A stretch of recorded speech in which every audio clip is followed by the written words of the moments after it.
High above us, right now, there's a new palace in the sky. It's called Tiangong, which literally means heavenly palace.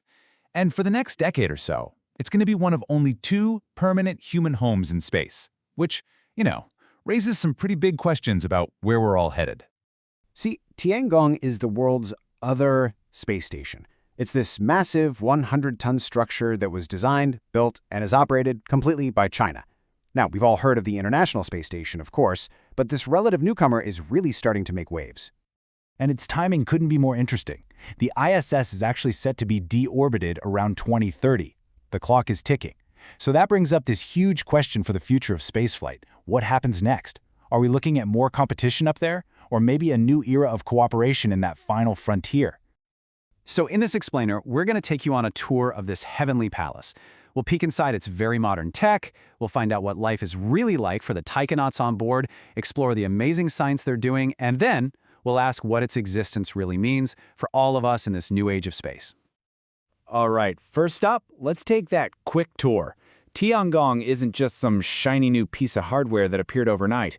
Nope, this is the result of a national ambition that's been decades in the making, a goal to have a permanent human outpost in orbit.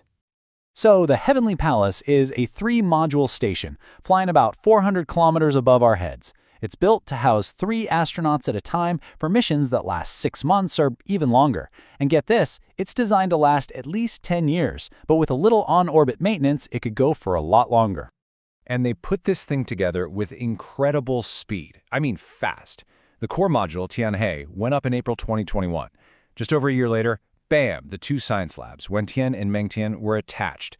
So in less than 2 years, China had this fully operational T-shaped space station up and running. Just incredible. Okay, now let's geek out on the engineering for a minute. You have to remember, Tiangong was designed in the 2010s. That gives it a huge advantage, benefiting from decades of tech advancements since the ISS was first dreamt up.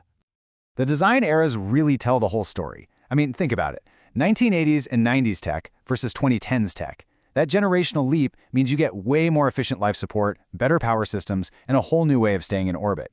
But here's the real kicker, the payload mass. Over 30% of Tiangong's mass is dedicated to science experiments. For the ISS, that number is only about 8%. That is a huge difference in how much research you can actually get done. So how does this thing stay up there?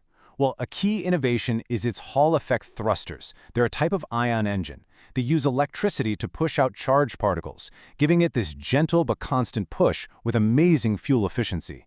What that means is Tiangong can maintain its own altitude without needing regular boosts from resupply ships. That is a massive logistical advantage over the ISS.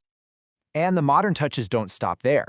It's got 2 big robotic arms that can work together, its life support recycles over 83% of the water, and it has a powerful modern electrical grid powered by these enormous solar arrays.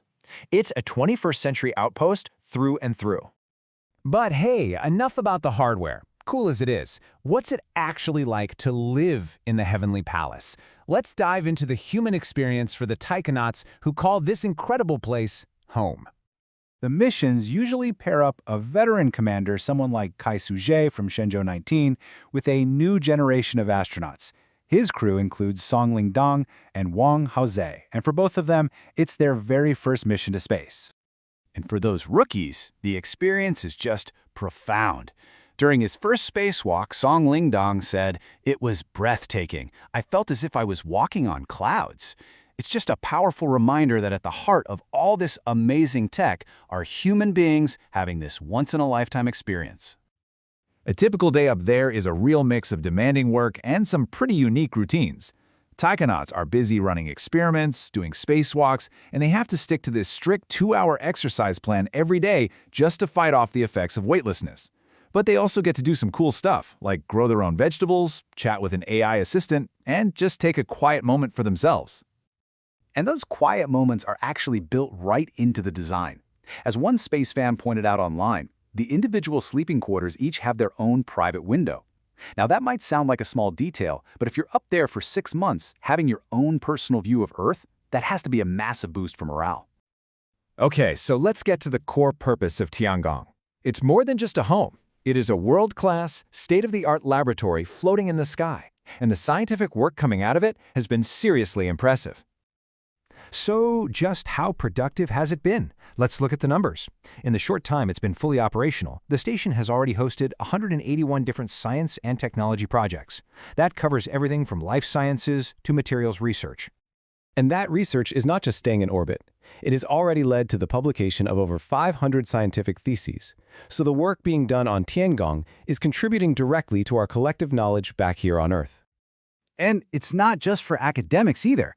This work has also resulted in more than 150 registered patents. So they're turning discoveries made in microgravity into real innovations that could shape whole industries down the road. And this research includes some major world firsts.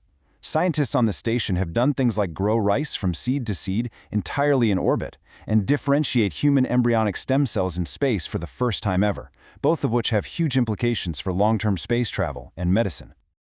All right, for our last section, let's zoom out and look at the big picture. Why was Tiangong even built, and what does its presence mean for the future of humanity in space?